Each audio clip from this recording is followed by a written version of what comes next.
Alors, nous continuons avec notre thème sur l'enchaînement de la parole de Dieu.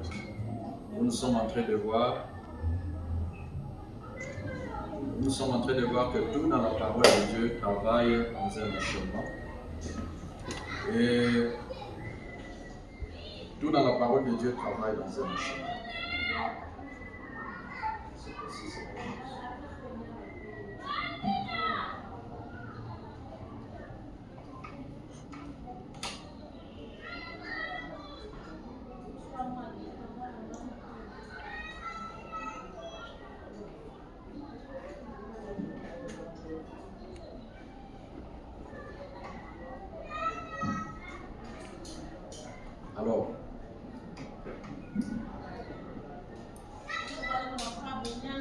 Alors, tout dans la parole de Dieu fonctionne dans un enchaînement. Alors, ce soir, nous voulons juste parler sur l'enchaînement de la Bible. Alléluia. Amen. Pour montrer que la Bible est un enchaînement. Vous avez dans la lumière? C'est mieux. Ouais. C'est mieux comme ça. C'est mieux comme ça. Oui. C'est bon. L'enchaînement de la Bible. Alors, Frère Branham dit dans la prédication, alors Jésus vint et il apporta. Paragraphe 31. Frère Branham dit, il y a une continuité dans la Bible. Chaque parole s'harmonise l'une avec l'autre. Et il ne se trouve aucune contradiction. Tous les éléments s'enchaînent. Amen. Alléluia. Amen. Donc dans la Bible, tous les éléments s'enchaînent. Tous les mystères s'enchaînent. Donc il n'y a pas quelque chose dans la Bible qui ne s'enchaîne pas. Tous les mystères s'enchaînent. La Bible dit, si vous trouvez une contradiction, vous l'aurez trouvée en dehors de la Bible. Amen. Parce que la Bible ne se contredit pas. Elle a une continuité, Branham dit une continuité d'un bout dans l'autre. Remarquez. Amen. Amen. Donc, la parole de Dieu travaille dans une continuité. C'est ce qui fait que la parole de Dieu ne se contredit pas. Alléluia. Amen. Et quand vous regardez la manière dont les hommes de Dieu ont écrit la Bible, Moïse a écrit par exemple les 4 livres de la Bible, et puis Ésaïe est venu des années plus tard, il a écrit, un autre homme de Dieu peut venir après, il écrit. Mais vous allez remarquer que chacun des hommes de Dieu qui écrivait la Bible dans la continuité. Amen. Il n'y a pas de contradiction. Donc c'est ça même qui montre que Dieu ne se contredit pas parce qu'eux tous avaient l'inspiration venant d'une même source. Amen. Donc vous allez voir que ce qui est dit dans Genèse, celui qui vient de dire, par exemple dans Ésaïe, ne contredit pas ce que Genèse a dit, mais il se complète. Amen. C'est pourquoi William Branham aussi au temps de l'affaire lorsqu'il vient, le message de Frère Branham est un message de la Bible. Amen. Le message de Frère Branham n'est pas venu contredire la Bible, Amen. mais c'est pour interpréter ce qui a déjà été écrit et dit dans la Bible. Amen. Est-ce qu'on peut applaudir de comme ça? Dans la prédication, qui dites-vous que c'est? Paragraphe 215. Branham dit Seigneur. Ici, maintenant, Branham parle de 3 parties de la Bible. Alléluia. Amen. Parce que le mot Bible vient du mot grec biblos, qui veut dire connexion. Alléluia. Amen. Dans les temps anciens, quand on parlait de la Bible, les gens avaient d'abord l'Ancien Testament et c'était des rouleaux. Les livres d'Ésaïe rouleaux, les livres d'Ézéchiel rouleaux, les livres de David. Donc c'était un ensemble de rouleaux. On n'avait pas des livres à quatre coins comme ça. Ça, c'est après le Nouveau Testament, parce que l'Ancien Testament c'était beaucoup plus en hébreu. Et le Nouveau Testament c'est beaucoup plus en grec ou en araméen. Est-ce que vous comprenez? Amen. On a traduit ça. Et puis, ce qui est venu après, les réformateurs maintenant ont pris la Bible, ils ont mis ça en versets et en chapitres. Est-ce que vous comprenez? Amen. Mais la Bible est l'ancien. D'ailleurs, le mot Bible dans la Bible n'existe pas. C'est la parole de Dieu. Ce sont les gens qui ont traduit la Bible, qui ont donné ces livres, le nom des Biblos. Bible, qui veut dire collection. Donc, quand on dit Bible, c'est une collection des Saintes Écritures. Alléluia. Amen. Alors, Branham nous explique les 3 parties de la Bible. Donc, de Genèse à Apocalypse, la Bible a 3 parties. Branham dit Seigneur, nous savons que c'est toi, c'est Jésus-Christ, dans la personne du Saint-Esprit. Il est le Saint-Esprit. Je suis venu de Dieu, je m'en vais à Dieu, et nous voyons la grande colonne de feu parmi nous, Seigneur. Comme les gens l'avaient vu dans la première partie de la Bible avec Moïse. Parce que quelqu'un dit Amen. Amen. La première partie de la Bible, c'est avec Moïse. Branham dit que Moïse a écrit l'Ancien Testament. Branham continue. Nous l'avons vu au milieu de la Bible lorsque Paul était en route vers Damas. Amen. Alléluia. Amen. La deuxième partie, c'est le milieu de la Bible. Branham dit que Paul a écrit le Nouveau Testament. Les apôtres, il y a des apôtres qui ont écrit Matthieu, Jacques, Matthieu, Marc et Luc, et ils ont écrit juste l'histoire de la vie de Jésus. Mais celui qui a eu la révélation du Nouveau Testament, c'est l'apôtre Paul. C'est pourquoi on dit que c'est lui qui a écrit le Nouveau Testament. Les autres, ils ont écrit des épîtres. Est-ce que vous comprenez? Mais celui qui a écrit le Nouveau Testament dans les grandes lignes, c'est l'apôtre Paul. Maintenant, on continue. Nous les voyons, c'est-à-dire la colonne de feu, et maintenant, voici, nous le voyons de nouveau au temps de la fin. Amen. Donc, nous avons la première partie avec Moïse, les milieux de la Bible avec Paul, et la même colonne de feu maintenant au temps de la fin. Madame dit, 3, c'est une confirmation. Amen. Est-ce que vous comprenez? Amen. Il n'a pas dit 2 parties, mais il dit quoi? 3. Donc, la Bible a 3 parties. Il y a des parties, donc tous les 3 sont écrits ici. Mais la 3e partie de la Bible est dans la Bible le scellé. Alléluia. Amen. Il a fallu que l'ange puissant dans l'Apocalypse 10 puisse descendre avec les livres scellés pour que quand il a révélé les sons, que nous ayons maintenant l'interprétation de l'Ancien au Nouveau Testament, de l'Ancien, Nouveau et du message du dernier jour.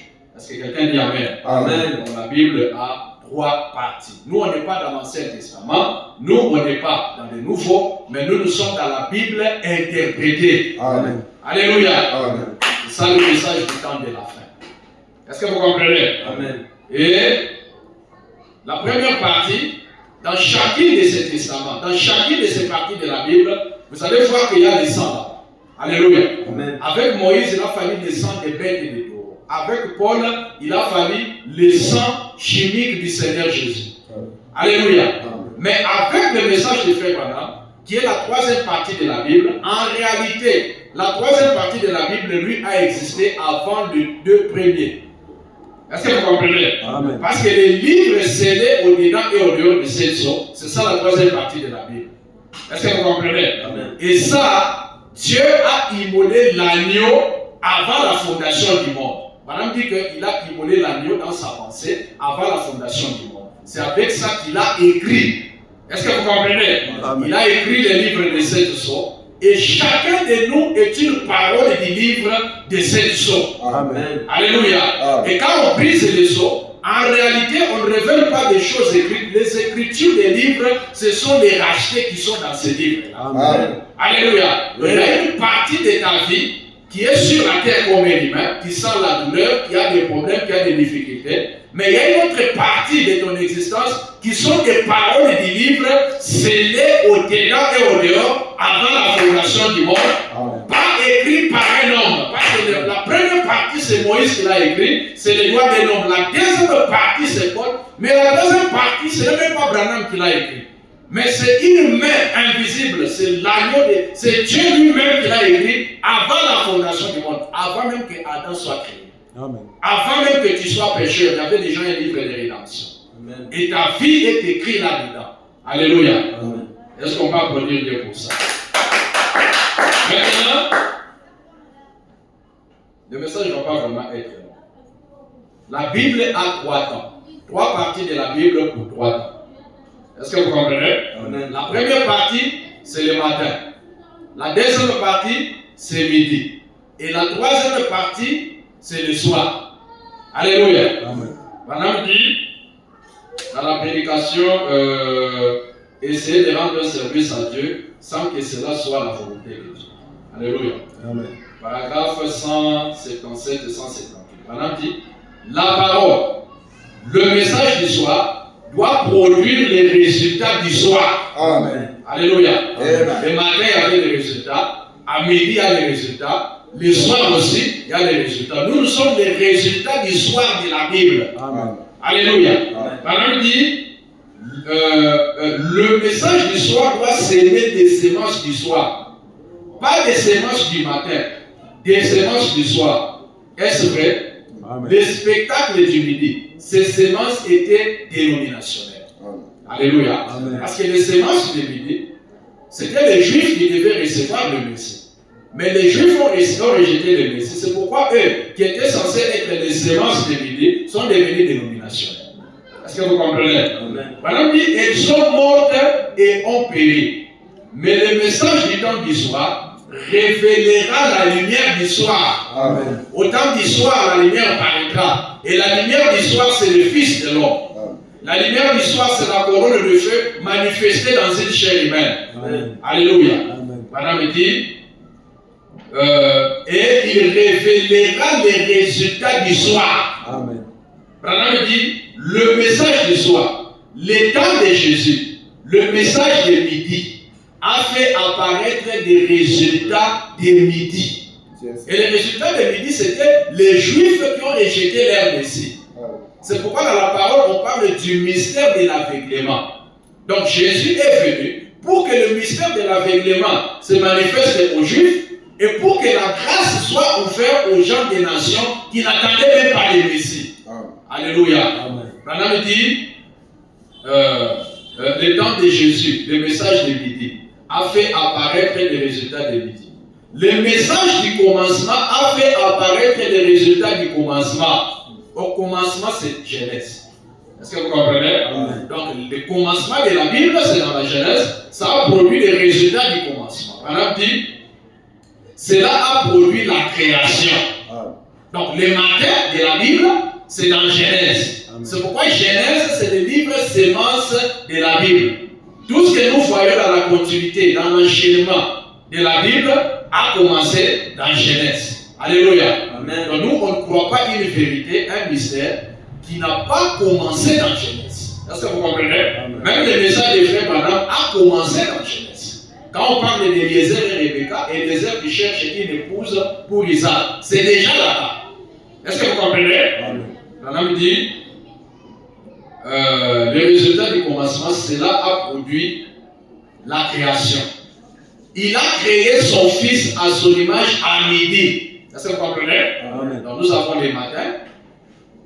Le résultat, c'est la création. À midi, il crée son fils. Est-ce que vous comprenez? Amen. Et quand il crée son fils, ça produit les semences de midi qui ont rejeté ces fils-là. Est-ce que vous comprenez? Amen. Maintenant, il dit, il a créé son fils à son image à midi. Vers le soir, il crée son épouse.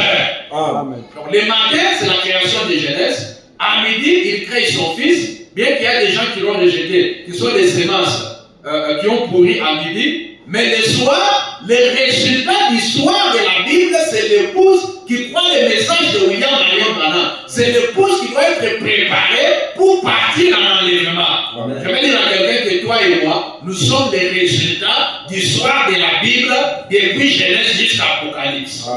Alléluia. Nous sommes les résultats de la Bible. Nous ne sommes pas dans l'Ancien Testament. C'est ça. Chaque partie de la Bible a ses résultats. Exact. La Genèse a eu son résultat. Amen. À midi aussi a eu son résultat. Nous, on n'est pas les résultats de midi. Nous, on n'est pas dans le mystère de l'aveuglement.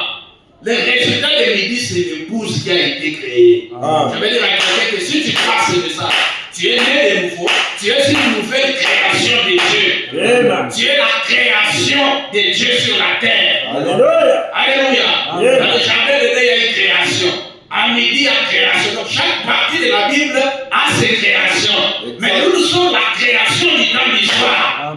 Où Dieu crée des peuples, des gens qui vont être la parole ouverte, la parole révélée de leur temps. Amen. Ce sont ces gens-là que Dieu est en train de chercher. Exact. Madame dit, il a créé son épouse, voyez-vous? Par quoi? Par sa parole. Amen. Donc, chaque fois que tu écoutes la parole crée un caractère en toi. La parole crée des choses qui n'existaient pas en toi. La parole peut créer la bénédiction que tu n'avais pas. La parole peut créer des solutions que tu n'avais pas. Donc, quand tu crois la parole entre en toi, c'est pourquoi vous devez vous rassurer que la parole entre en vous par le baptême du Saint-Esprit. Parce que si le Saint-Esprit est dans ton cœur, c'est la parole qui va vivifier ton âme pour t'amener à l'église. Est-ce que vous comprenez? Amen. Quand la parole entre en vous, c'est la parole qui est le pasteur, le diacre du cœur. C'est lui qui met de l'ordre dans le cœur. C'est lui qui te dit qu'aujourd'hui c'est le jour de culte, tu vas à l'église. C'est lui qui te dit que le jour de culte, il faut venir à temps. Alléluia. C'est pourquoi Paul dit ce n'est plus moi qui vis, c'est Christ qui vit en moi. Amen. Si dans votre vie chrétienne, tout ce que vous faites pour Dieu, c'est mécanique, vous forcez, peut-être que Dieu n'est pas dans votre cœur. Amen. Quand Dieu est dans le cœur, les choses sont dynamiques. Quand Dieu est dans le cœur, on ne force pas. Est-ce que vous comprenez? Branham dit, au commencement c'était la parole, et la parole était avec Dieu, et la parole a été faite chair, et là, elle a habité. Comment prendra-t-il son épouse? Branham dit par la parole, non pas par un char neuf, non pas par une idée d'un théologien, mais il identifiera selon sa parole. Amen. N'y mettez rien et n'y rétrangez rien. Laissez-la telle qu'elle est, voyez-vous. Amen. Branham a dit, vers le soir, il a promis de révéler. Branham dit, d'ouvrir les 7 sceaux et de montrer les choses que les églises dans le passé avaient manqué. Dans Apocalypse 10, Malachie 4, livre 17 et 4, il a dit qu'il les ferait. Amen. Alors ne les mélangeons pas, gardez-les ainsi. Alléluia. Amen. Et quand vous prenez Apocalypse 10, livre 17, 4, Malachie 4, tout ça, ça tourne autour d'une chose. Maintenant qu'Apocalypse 10, c'est la parole dans l'homme. Alléluia. Livre 17, 4, Malachie 4, c'est toujours le Fils de l'homme. Jésus-Christ dans son ministère de prophète sur la terre. Mais il a besoin d'une chair humaine appelée William Marion. Alléluia. Amen. Maintenant, n'oubliez pas une chose. N'oubliez pas une chose. L'Ancien Testament, c'était l'ombre des choses à venir. Le Nouveau Testament, Branham dit, c'était l'ombre de ces jours. Est-ce que vous comprenez? Amen. Le Nouveau Testament, c'est l'ombre de ces jours. Je vais revenir sur ça. Est-ce que vous comprenez? Amen. Mais maintenant, le soleil se lève à l'est et se couche à l'ouest. Quelqu'un dit Amen. Amen. L'est, c'est là où la Bible a commencé, mais l'ouest, c'est là où la Bible est terminée. Nous sommes l'accomplissement de la Bible. Nous sommes la Bible achevée. C'est avec nous que Dieu termine l'histoire du rachat. Nous sommes les derniers soldats que Dieu avait dans sa main, qui allaient venir au temps de la fin pour combattre les diables au temps de la fin. Nous sommes les derniers commandos que Dieu a prédestinés au temps de la fin. Alléluia. Amen. C'est pourquoi Dieu n'a pas envoyé Paul, n'a pas envoyé Pierre, n'a pas envoyé les Rahab, n'a pas envoyé les Paul. Est-ce que vous comprenez? Elles n'étaient pas les semences du temps d'histoire. Mais nous sommes les semences du temps d'histoire. Nous avons l'onction du temps d'histoire. Nous avons la puissance du temps d'histoire. On a des combats au temps d'histoire que les hommes de Dieu dans la Bible ne pouvaient pas affronter. Alléluia. Amen. Nous sommes dans un temps où les femmes s'habillent mal. Vous n'avez pas besoin de faire des efforts pour voir la dignité d'une femme. Alléluia. Amen. David avait beaucoup de femmes. Salomon avait beaucoup de femmes. Si Salomon vivait aujourd'hui, je ne sais pas s'il allait épouser tout un quartier. Alléluia. Amen. Je vous informe même que si plutôt Paul était au temps de la fin, peut-être que Paul allait chercher ses maris. Parce que la séduction a beaucoup évolué. Est-ce que vous comprenez? Amen. Mais toi et moi, nous sommes au temps de la fin. On se réveille le matin, on rentre le soir. Mais on ne vous voit pas dans des hôtels en train de vous prostituer. Nous sommes plus victorieux que tous les chrétiens de la Bible. Dieu nous fait confiance plus que les hommes de Dieu qui sont dans la Bible. Yeah. Nous sommes les derniers commandos, les derniers soldats de Dieu. Dieu vous fait confiance. Amen. Avec les péchés pour temps de la fin. Est-ce qu'on peut applaudir ce Dieu? Maintenant, regardez, l'Ancien Testament, c'est là où la Bible a commencé, c'est à l'est. Est-ce que vous comprenez? Amen. Et puis, on avance au milieu de la Bible, et puis vous allez voir que le soleil, parce que le soleil a 3 positions. Le soleil, si nous prenons le soleil comme étant le type de la Bible, est-ce que vous comprenez? Amen. Le soleil a 3 positions. Le matin, il est à l'est. À midi, vous voyez le soleil est au milieu. Quelqu'un dit Amen. Amen. Et au coucher du soleil, est-ce que vous comprenez? Amen. Nous, on n'est pas au lever, nous, on n'est pas au milieu, mais nous sommes au coucher du soleil. Maintenant, les milliers de la Bible, ça c'est le temps où Jésus était sur la terre. Et quand vous regardez le soleil à midi, au milieu, le soleil est tellement piquant que vous n'arrivez pas à le regarder. Amen. Et quand Jésus est venu au jour de sa chair, les gens n'ont pas capté la plénitude dans la chair de Jésus. C'est pourquoi ça les a aveuglés. Est-ce que vous comprenez? Mais il a fallu le temps du soir. Quand vous arrivez le soir, au coucher du soleil, vous voyez l'évangile dans sa plénitude. Vous voyez le soleil tout rond. Alléluia. Amen. Là, vous avez des yeux pour voir. Par exemple, de voir, c'est comprendre. Et nous sommes au temps de la fin. Et vous allez remarquer que quand vous regardez vers l'ouest, l'ombre reste derrière. Quelqu'un dit Amen. Amen. Et nous aussi, quand nous sommes arrivés à l'ouest de la Bible, les types et les paraboles de la Bible sont passés. Alléluia. Amen. Maintenant, je vous ai dit l'écriture sur les consolateurs. Jésus a dit que quand le Saint-Esprit viendra, il vous conduira dans toute la vérité. C'est ça que je veux dire en bref. Est-ce que vous comprenez? Amen. La parole est révélée, le message est là, mais la parole entre en vous sous forme du Saint-Esprit. Celui qui n'a pas le Saint-Esprit n'a pas la parole de Dieu dans son cœur. Donc ce que nous prêchons, ce sont des utopies. Ce que nous prêchons, ce sont juste des choses qu'il a dans sa tête. Mais tu ne vivras pas ce qui n'est pas en toi. Est-ce que vous comprenez? Amen. Il faut que la parole entre en toi pour que tu vives la Bible dans son entièreté. Alléluia. Amen. Donc, la parole, lorsqu'elle est révélée, elle prend la forme du Saint-Esprit. Le Saint-Esprit prend l'identité de la parole révélée de votre jour. Et au temps du soir, le Saint-Esprit, c'est la troisième partie de la Bible, c'est la Bible interprétée. Amen. Alléluia. Amen. Et quand vous recevez le Saint-Esprit, il est le prophète intérieur. C'est lui qui vous amène dans l'enchaînement de la Bible entière. C'est pourquoi un chrétien qui du temps de la fin, qui a reçu le Saint-Esprit dans son cœur, Dieu s'arrange pour que vous puissiez vivre toute la Bible. Est-ce que vous comprenez? Amen. Quand la colonne de feu, qui est le Saint-Esprit, attendez, lisons d'abord dans ce paragraphe, et puis je vais conclure, parce que le message est court. Frère Branham dit dans la prédication, aujourd'hui cette écriture est là. Branham dit, il apparaît uniquement à ceux qui l'attendent. Alléluia. Amen. Dieu apparaît à ceux qui l'attendent. Je ne sais pas ce soir comment tu t'attends à Dieu. Parfois Dieu n'apparaît pas, que ce soit dans les songes, que ce soit dans les saisies, c'est parce que vous ne vous attendez pas à lui. Amen. Mais celui qui s'attend à Dieu, Dieu apparaîtra pour résoudre ses problèmes. Dieu n'apparaît pas au hasard. Quand Dieu apparaît dans la Bible, c'est pour résoudre une situation de quelqu'un. Quand Dieu apparaît, c'est qu'il y a un cas urgent. Quand il est apparu chez Abraham dans Genèse 18, ce n'est pas une histoire seulement, mais il y avait une urgence. Abraham était stérile, Abraham avait besoin d'un enfant, et l'apparition d'Élohim a fait que la vie d'Abraham a changé. Alléluia. Amen. Et nous aussi, au temps du soir, nous avons une apparition d'Élohim au travers de la chair de Malachie 4. Alléluia. Amen. Et quand nous croyons ce mystère, cela active le mystère du changement. Cela active l'enchaînement des progrès, l'enchaînement du changement. Que l'enchaînement du changement et du progrès commence à nouveau chez Tabernacle. Amen. Alléluia.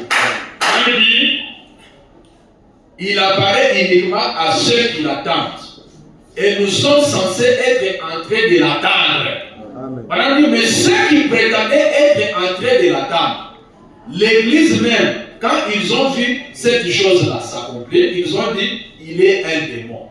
Il est un diseur de bonne aventure, un Belzébuth. Jésus a dit que ses péchés leur seraient pardonnés. Alléluia. Amen. Quand la plénitude est venue en Jésus, dire un mot contre Jésus, vous serez pardonné.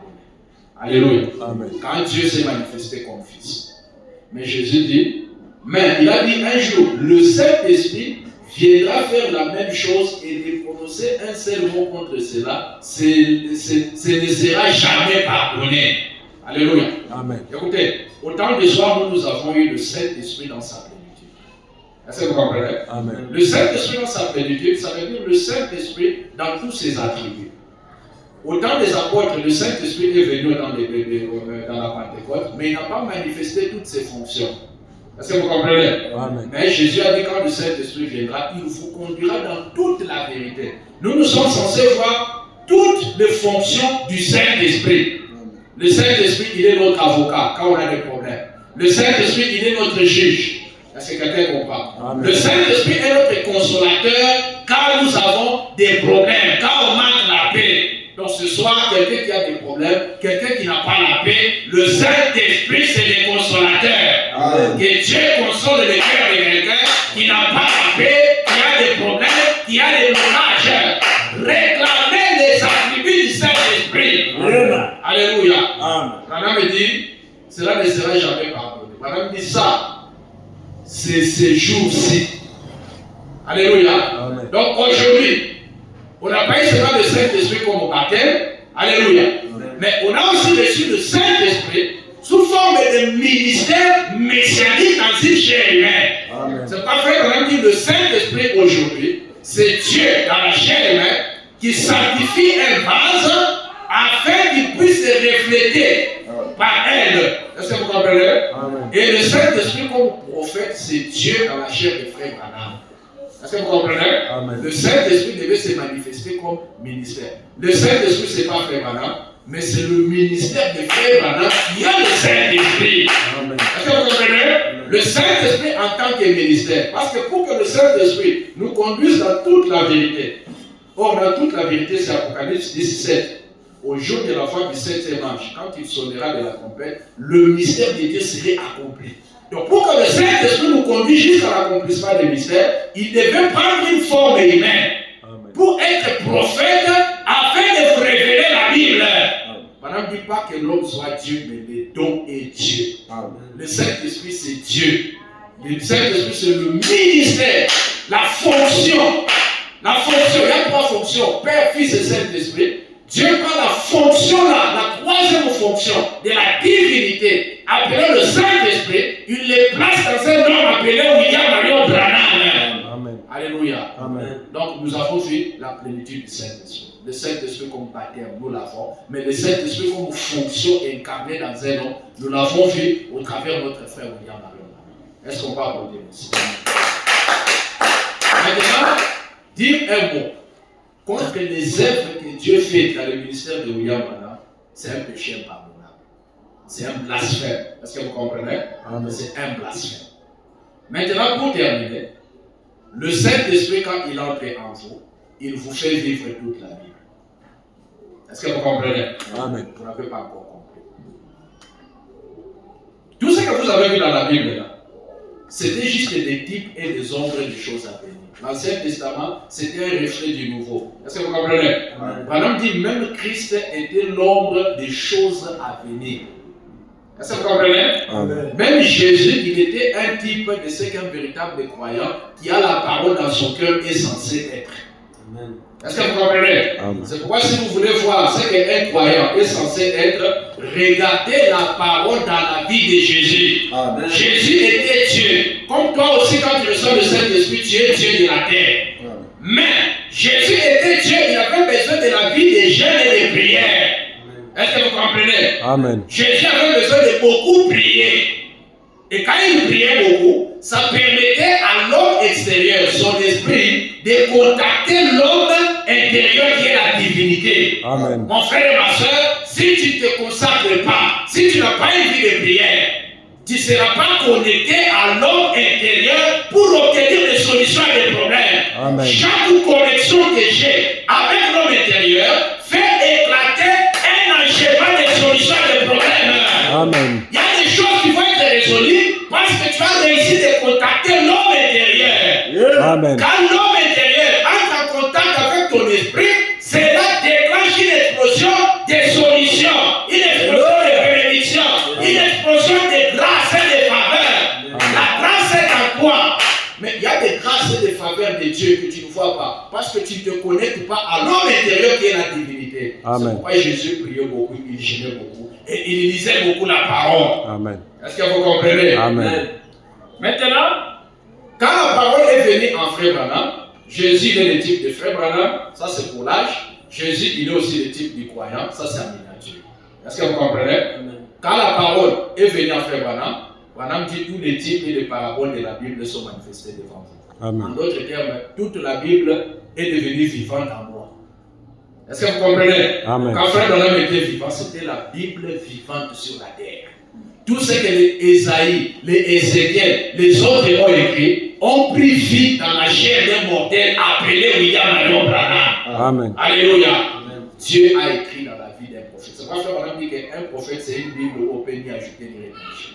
Parce que la parole de Dieu, Branham dit, un prophète révèle la parole qui est écrite dans sa vie. Avant que Branham te révèle les 7 sceaux sont d'abord écrits dans sa vie. Avant que Branham vous révèle les tonnerres est écrit dans sa vie. Avant qu'il vous révèle les 3e boules, la création des écureuils, c'est d'abord des mystères écrits dans sa vie. C'est ce qui est écrit dans les cœurs, dans la vie du prophète de l'âge, qui est transmis dans les chrétiens.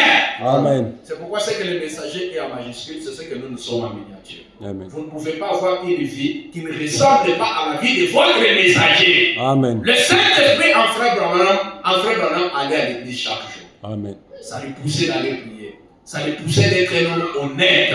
Branham dit Dieu habite dans un cœur honnête. Amen. Maintenant regardez.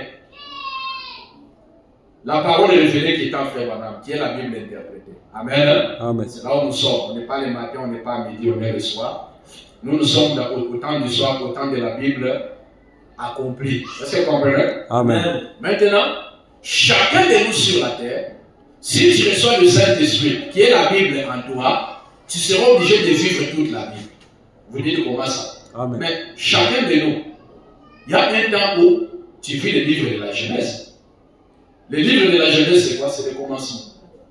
Il y a un temps dans ta vie où Dieu commence à faire germer des bénédictions, il commence à faire germer des semences. Quand la colonne de feu est venue sur un endroit vide, là où il n'y avait rien, c'était ça le début de la Bible. Alléluia. Amen. Le début de la Bible a commencé par que la lumière soit.